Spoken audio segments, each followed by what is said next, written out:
back to Concert Critiques in Cars with Emily. This is the first one of the year, so it's really exciting. So tonight's concert was at Capital One Arena. It was Panic at the Disco with Betty Who and 2 Feet opening. Getting there was super easy. It was a Sunday night, a cold Sunday night, so I don't think a lot of people were rushing to get to DC, despite the fact that it's a holiday weekend. So yeah, I got there pretty easy, got my parking pretty quick, got there on time. It was pretty good getting there, so can't really complain about that, which is always nice. So let's get into the show. So Betty Who, oh boy, definitely not my cup of tea. I, again, tend to not love female singers, and she's definitely some female singer that I do not love. Her first song was just very unimpressive. I think maybe she was even a little bit nervous, like singing wise she wasn't impressive, but then also just in general the song was not something that I really liked to listen to. But the second song was much better. The beat was better, and even her voice was a little bit better, so that was, I think that maybe first song was just potentially just nerves. But yeah, I mean, her third song was then like this like deeper, like almost like trying to be like sexy kind of a feel to it, and like even like she had 2 male dancers on the stage with her, and throughout pretty much the whole set they came on and off throughout the songs. But yeah, so for the third one, like one of them like was licking her thigh to try and be like this seductive, I don't know, it just wasn't working for me. I wasn't a fan. And then pretty much the fourth song on to the end of her set, it was like a mid-90s pop concert, which was fine. I mean, it was really entertaining. She even played a cover, which I knew, but just based on the age of the fans that were likely there tonight, they probably didn't know it. So she was like, alright guys, sing the chorus. I was like, yeah, these 13-year-olds, the song is like, you know, 30 years older than them. They probably don't even know it. But yeah, so it was good. I mean, it was okay. I, again, didn't really like her voice. I really didn't like pretty much the first half of her set. Was not my cup of tea. So that was the beginning. And then 2 Feet came on, and I was really looking forward to 2 Feet's set because I had done a lot of listening to them. Their song that's on the radio right now I really do love. So when they came on, the first song they played was really, really good. I really liked it.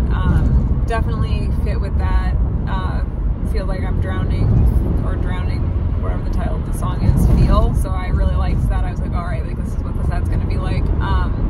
The second song, and then like the third and fourth were pretty, they had like a lot of jam session in the middle, which was fine. And it was kind of interesting because the guy who was the lead just kept saying things like, you know, I wear my emotions on the stage, so, you know, when I have like a bad day or when I'm sad, it kind of shows, and, you know, today was a weird day.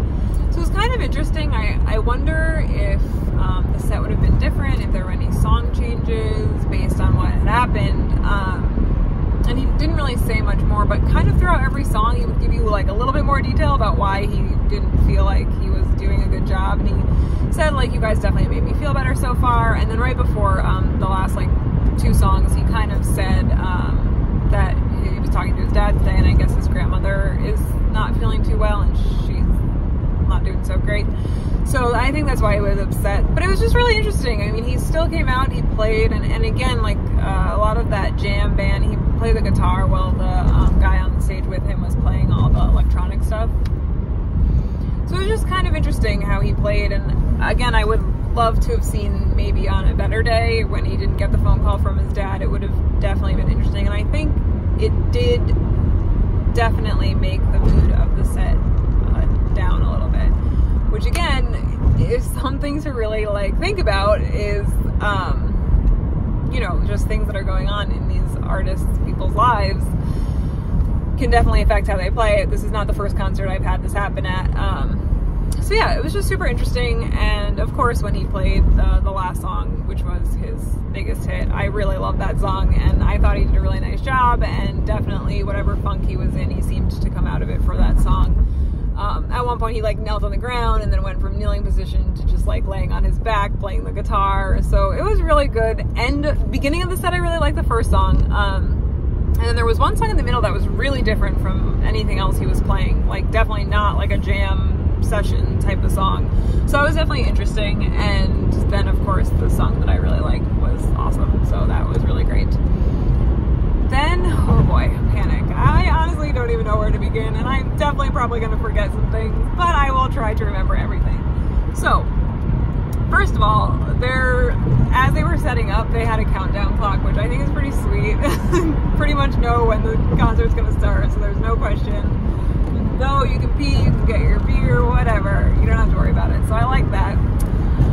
They had an awesome opening, so everyone was raised up from underneath the stage, which was pretty cool.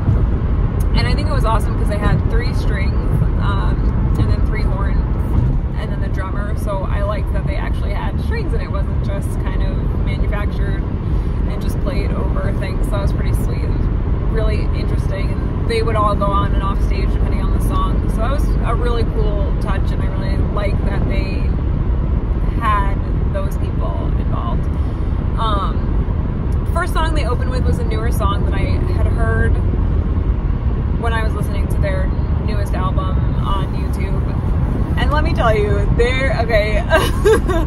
I apparently do not know a lot of Panic at the Disco songs. I really thought I was gonna like know about like at least 45%. No, I probably knew like 20%. But anyway, I definitely heard some of them, but like really new, I only probably knew like 10%. Really new. I heard a lot, but probably only really knew 10%. So it was definitely an interesting show because I didn't know a lot of the music, but it was still really cool. Every song had its own like video component to it, and the stage was just like all panels of video, which was really cool. Even like the front of the stage was a video panel, and then they had like really interesting light shows. So every song, whether you knew it or not, was pretty great. I think there was only one slower song in the middle where it was just a light show. There was no video in the background, but other than that, pretty much every song had its own video, and some of it was related to the music video that's on YouTube, but a lot of it wasn't too. So it was just a really cool show, just overall in that aspect, right? So if you didn't know the song, you didn't really need to know the song because there was definitely something interesting and eye-catching and ear-catching. And also the lead singer, I mean, his range is just like outstanding. I mean, he just can go so high and does it fairly often throughout the set. It's not like he has 1 or 2 songs. He pretty much does it almost every other song, which is incredible. And yeah, so it was really great. Anyway, all right. So they opened with a newer song, and then, see, I already can't remember what I want to talk about. So they opened, and it was really great. They had streamers come down during the first song, which was pretty cool. Just like randomly in the middle of the crowd, just a plop of streamers just came down. They had like pyrotechnics in the second song, which pyrotechnics came back quite often, and that wasn't the only time they had it. That was just the first time they had it, wasn't the second song. So yeah, it was again like a really exciting, very like grabbing show. So probably about a half hour in, they had the bassist and the guitar did a solo. I don't know, it was probably like 50 minutes, and I'm definitely forgetting something. Let's say 50 minutes. 50 minutes in, the guitar and the bassist had a solo at the front of the stage, which was pretty great to end a song. And oh, you know what happened to 30 minutes? I remember now. Okay, 30 minutes in, the lead singer goes down underneath the stage and then comes back up with a piano. The song he played on the piano was definitely the low point of their set for me. I personally didn't really love it. It was slower. The lyrics didn't grab me at all. It wasn't my favorite. That was definitely the one song that I could have done without of that set. So yeah, that was kind of like a moment. But again, it was cool that he like went down underneath the stage and came back up like with his piano. So that was pretty cool. Didn't love the song that was played. So then after that, the piano went back down. They played a couple more songs, and then 50 minutes later, the bassist and the guitarist had a solo, and he, again, the lead singer disappeared underneath the stage. But this time when he came back, he sang Death of a Bachelor, and as he was singing it, he went from the front of the crowd to the back of the crowd. Now, this was an all-seated event, so it's not like it was a pit where people were like, you know, crowding in and crushing. So he had a solid like lane to go through, and obviously people were putting their hands in and taking pictures and stuff, but he was awesome. As he was walking, he was singing, but then in between singing he would say things like, hey, how are you, so good to see you, you know, thanks for coming. So it was kind of cool that he like definitely is a fan-oriented singer, and he just kind of like really seems to enjoy that part of the show. He seemed genuinely excited that he got to walk down and say hi to people, and like really he would stop and hug people. Like he wasn't just like, oh, I have to do this thing and like walk by all these people. It seemed like he genuinely wanted to spend the time that he was spending with them, so I thought that was really cool. Anyway, so as he's walking back, the stage B, right, this backstage behind the set was coming down from the ceiling, and it just had a white piano with a white piano chair on it, and he got on it and was being raised up into the air and started singing a cover song that he introduced as something that reminded him of home, and it was a really good cover song. I really liked it. And so as he's playing, the you know, bass is not only rising, but now it's moving from the back of the venue to the front of the venue back to the stage, and kind of like halfway through the cover, he started singing one of their newer songs on their newer album, which I thought was really cool. I actually almost even like missed it because it was, the transition was just so seamless. And I was like, wait a minute, those lyrics aren't in that cover song, and I was like, oh my gosh, that's totally that song that's on that new album. Something about death in LA. I really liked it. I thought the transition was really good. And of course, it was cool. He's like just flying in the air, basically playing the piano. And at one point, he even stopped playing the piano and got down and was like waving to people. And it was just really cool. It was a cool thing that they did. And yeah, definitely made that part of the show super interesting. And again, definitely something to watch and something to, you know, grab your attention, whether you hear the songs or not. And then after that, he got back down, so the thing like, you know, got down and he got back onto the stage. I would say about an hour and 15 minutes was the first time they played a song that I knew really, really, really well. They played High Hopes, which was great, and then after that, there was a drum kit that came up, and him, the lead singer and the drummer, like, were drumming all these like cool things. Like some of them were cover riffs and stuff, and it was just like really great. And again, this drum kit not only came onto the stage but raised a little bit above it, so when the lead singer was done, he back flipped off the drum kit onto the stage. So yeah, that was like, again, really exciting, unexpected, really cool.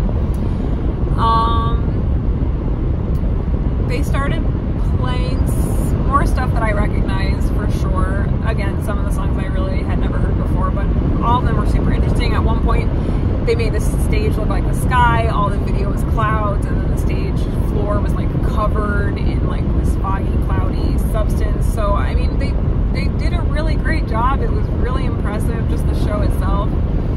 Then they went off for their encore, and when they came back, they played Amen Saturday Night, and that was really a good song. Really well done on stage. And then they played I Write Sins, Not Tragedies, which again, just classic. That was like one of the songs I went to go see purposely, so of course hearing it again was just great. I wish they had played more from that album in particular, because that's the one that I know the most. So great song and great songs that were on that. But yeah, so that was really fun. And then after that, they played another song which I recognized but didn't know as well. And then they had confetti falling, which was pretty great. So yeah, definitely a fun set. But if I had to give this show a score, well, I really did not love the first opening act. Betty Who is definitely not someone who I plan to ever see again live or listen to outside of this concert. 2 Feet, I was really excited and ended up being a little disappointed, but again, when you say things like your grandma's sick and that's maybe why it wasn't as good as it could be, can I really take off points? I don't know, I'll think about it. And then Panic at the Disco was just fantastic, and they, out of, you know, the, what, 20 songs they did, only one song, and I was like, ugh, please, just, like, move on. But other than that, I mean, a really impressive set, and again, I didn't know a lot of the songs. I recognized some of them, knew probably 4 of them well, think I'm gonna give this show, it's tough. Panic had a really solid set, but the other two openers, but I really liked that one song by, 3 songs by 2 Feet were really good. I really liked them. Even like, probably 4 songs, and they played a, 7-song set, so that's at least half. I think I'm going to give this one a 8.0. Debating between 7.5 and 8.0, but getting there was really easy. Getting home was pretty easy, so that also is something that I take into consideration. The opening band was not great. She had one song that I could tolerate, and then 2 Feet was disappointing, but again, given the situation, I feel like I can't really take a lot of credit off, and I still liked a majority of the songs. And then Panic was fantastic, so it just was like mind-blowingly cool. Yeah, I think I'm gonna 8.0. Yeah, I think that's a good score. Anyway, comment, let me know what you think. Feel free to like, subscribe, and I will see you guys next time. Bye. Hello.